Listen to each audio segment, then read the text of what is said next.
தன்னலமற்ற சேவையே ஆன்மீக வாழ்வின் அடித்தளம், இப்படியாக காந்தியடிகள் சொல்லியிருக்கிறார்கள். அன்புக்குரிய சகோதர சகோதரிகளே, இன்றைய பொதுக்காலம் 13வது ஞாயிற்றுக்கிழமையில் இயேசு தன் சீடர்களை அனுப்புகிற பொழுது சில சவாலான செய்திகளை எல்லாம் அவர்களுக்கு சொல்கிறார். அவற்றில் முக்கியமாக 3 செய்திகள் கொடுக்கப்படுகிறது. அவற்றில் ஒன்றை நாம் இன்று வலியுறுத்தி பார்க்க அழைக்கப்படுகிறோம். அதில் ஒன்று, எல்லாவற்றுக்கும் மேலாக முதலிடம் ஆண்டவருக்கு கொடுக்க வேண்டும் என்பது.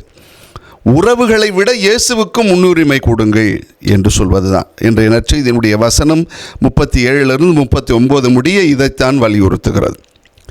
இது எல்லாரையும் வெறுக்க வேண்டும் என்று சொல்லலை, ஆனால் ப்ரியாரிட்டி அப்படின்னு சொல்லப்படுகிறது. முதலிடம் எதற்கு, யாருக்கு? கடவுளுக்கு முதலிடம் கொடுங்கள். அதான் சொல்லுவாங்க அப்சல்யூட் ப்ரியாரிட்டி அப்படின்னு. எல்லாரையும் விட, எல்லாவற்றையும் விட, அப்படி தான் செய்தி சொல்லப்படுகிறது. இரண்டாவது, இயேசு தன்னை பின்பற்றி வருகிறவர்கள் சிலுவைகளை சுமந்து வர வேண்டும் என்று. உடனே சிலுவை என்ற உடனே வெறுமனே துன்பம் துயரம் அப்படின்னு சொல்லாது. சிலுவை என்பது வெறும் மரக்கட்டை அல்ல.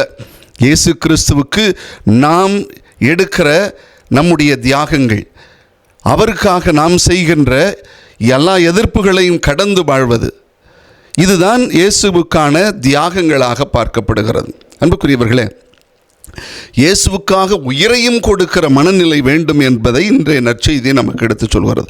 சரி, இப்போ நாம் ஒரே ஒரு விஷயத்தை மட்டும் மையப்படுத்தணும்னு ஆசைப்பட்டா, அது எல்லாவற்றையும் விட, எல்லாரையும் விட இயேசுவுக்கு முன்னுரிமை கொடுப்பது, இயேசுவினுடைய பணிக்கு முன்னுரிமை கொடுப்பது என்பது. அதுதான் மத்தேயு நற்செய்தி 6வது அதிகாரம் 33வது வசனத்தில் சொல்லப்பட்டிருப்பது, முதலில் கடவுளுடைய அரசையும் அவருடைய நீதியையும் தேடுங்கள், மற்றவை அனைத்தும் உங்களுக்கு சேர்த்து கொடுக்கப்படும் என்று. ஆண்டவருக்கு முதன்மையான இடத்தை கொடுக்க வேண்டும். நம்ம கேள்விப்பட்டிருப்போம், முட்களின் வழியாகத்தான் நீ ரோசாவிடம் போக முடியும், முட்களின் வழியாகத்தான் ரோஜாவிடம் போக முடியும், தியாகங்களின் வழியாகத்தான் லட்சியமே அடைய முடியும், இல்லை என்றால் அந்த லட்சியம் வெறும் கனவாகவே இருக்கும் என்று கேள்விப்பட்டிருப்போம். உன்னை மறந்தால்தான் உன்னில் இருக்கிற இறைவனை நீ காண முடியும் என்று சொல்லியும் நாம் கேள்விப்பட்டிருப்பது உண்டு. அன்புக்குரியவர்களே, தன்னுடைய கடமையையே இறைமையாக உணர்ந்து கொள்கிறவனுக்கு தான் இந்த உலகத்தையும் உறவுகளையும் ஆசைகளையும் துறக்கிற மனநிலை வரும் என்று சொல்கிறார்கள். ஆக ஆண்டவர் இயேசு இன்று என்ன சொல்கிறார் என்றால், நீ எல்லாவற்றுக்கும் மேலாக ஆண்டவரை முன்னிலைப்படுத்து, அவரை பின்பற்றி அவர் பணி செய்யும் பொழுது சில சிக்கல்களும் துன்பங்களும் துயரங்களும் வரும், அதையும் நீ ஏற்றுக்கொள்ள வேண்டும் என்று சொல்கிறார். ஒரு மர சிற்பி, அது முன்ன ஆசாரின்னு சொல்கிறோம் இல்லையா, அவங்க மிக அழகாக ஒரு கலை படைப்பாக ஒரு அழகான பீரோ செஞ்சு வச்சுருந்தாருங்க. அதை அவரே பார்த்து பார்த்து பெருமைப்படுவாராம். அந்த அளவுக்கு பிரம்மாண்டமாகவும் பிரமிப்பாகவும் செய்து வச்சிருந்தார். அப்படிப்பட்ட அந்த அலமாரியை தன் வயது நண்பர் ஒருவர், அவர் ஒரு பெரிய வீடு கட்டி அதில் பல அறைகள் எல்லாம் வச்சுருக்கிறதுனால, சரி நம்ம இவருக்கு அதை பரிசு கொடுப்போமே அப்படின்னு நினச்சி ஆசைப்பட்டு கொடுத்துருக்கிறார். அவரும் அதை வாங்கிட்டு போனவர் முதல்ல வரவேற்பு அறைக்கு போயிருக்கிறார். வரவேற்பு அறைக்கு போனோடனே அங்கே இருக்கிற சோஃபா, நாற்காலி, இந்த கண்ணாடி எல்லாம் அலங்காரத்தெல்லாம் பார்த்து முடித்த உடனே இந்த இடத்துல வைக்கலாமான்னா வேண்டாம், இடம் இல்லை அப்படின்னு. அதை தாண்டி அடுத்தது நேராக சாப்பாட்டு அறைக்கு போகிறார்.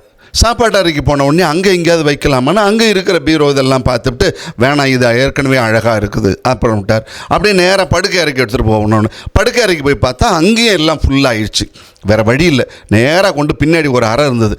அந்த அறை லம்பர் ரூமுன்னு சொல்லுவாங்க, எல்லாம் பழசுப்பட்டதெல்லாம் கொண்டு போடுற இடம். கொண்டு போய் அந்த ரூமில் மூலையில் போட்டு அதில் பழைய துணி மற்றதெல்லாம் கொண்டு போய் அங்கே ஒற்றை அண்டி போய் அது இன்னும் பாழடைஞ்சு போய் கவனிப்பாரற்று கிடந்தது. அவர் கொடுக்கும் பொழுது அவருடைய நோக்கம் என்ன? இது மிக சிறந்த கலைப்படைப்பு, தானே ஆச்சரியப்பட்டு ஆசையாய் அன்பாய் கொடுத்தது. அது இன்றைக்கி இருக்கிற நிலைமை என்ன? கொண்டு போய் வீட்டு ஒரு மூலையில் கிடக்குது. இந்த பார்த்தார், இது நடந்தது. ஒரு சில மாதங்கள் கழித்து பரிசு கொடுத்து அவர் வந்தார். வந்துட்டு அவர்கிட்ட எல்லாம் பார்க்குறாரு, வரவேற்பாரையை பார்க்குறாரு. நம்ம பீரோவை காணோம். நேராக நண்பன்கிட்ட கேட்குறாரு, எங்கே அப்படின்னார். அதுவா இங்கே இடம் இல்லை, அங்கே இடம் இல்லை, அங்கே இடம் இல்லை, அதனால் கொண்டு போய் பின்னாடி வச்சுவிட்டான்னு. கொண்டு போய் பின்னாடி யாரில் போய் பார்க்குறார். அந்த பீரோ கிடந்த கடையை இவர் போய் பார்த்தோன்னே இவருக்கே தாங்கிக்க முடியல. இவரே கண்ணீர் விட்டு அழுகிறாருன்னா பார்த்துங்க, அந்த மாதிரி ஆயிடுச்சு. அப்புறமா அவர்கிட்ட பேசுகிறார், எப்பா என்னுடைய ஆசையாக அன்பாக கொடுத்த இந்த பீரோ உன் வீட்டில் வேணால் இடம் இருந்திருக்கு, ஆனால் உன் மனசில் இடம் பிடிக்கல.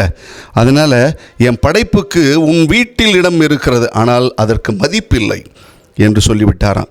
இயேசு அப்படி தான் சொல்கிறார். இன்றைக்கி இந்த உலகத்தில் எல்லாவற்றிற்கும் முதன்மையான இடத்தை கொடுக்குறீங்க, எனக்கும் என்னுடைய மதிப்பீடுகளையும் நீங்கள் கொண்டு போய் ஒரு ஓரமாக உடப்பில் போட்டிங்கன்னு.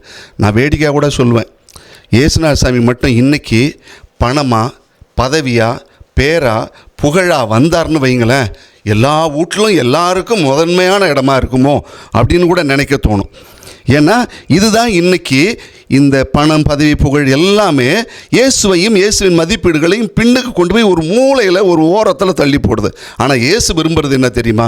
என்னை நீ ஒரு ஓரமாக தூக்கி போடு அப்படின்லாம் சொல்ல, உன் இதயத்தில் ஏதாவது ஒரு ஓரத்தில் எனக்கு இடம் கொடு அப்படின்லாம் சொல்ல, இதயத்தில் எனக்கு முதன்மையான இடத்தை கொடுப்பாயான்னு. அதுதான் இயேசு கிறிஸ்து நம்ம இடத்துல கேட்கறது. நீ முதன்மையாக உன்னுடைய அப்சல்யூட் ப்ரையாரிட்டி இயேசுவை வச்சிருக்கிறமா இல்லையா, நீ என்ன வச்சிருக்கியா இல்லையா அப்படிங்கிறதான் என்னுடைய நற்செய்தியினுடைய செய்தியாக இருக்கிறது.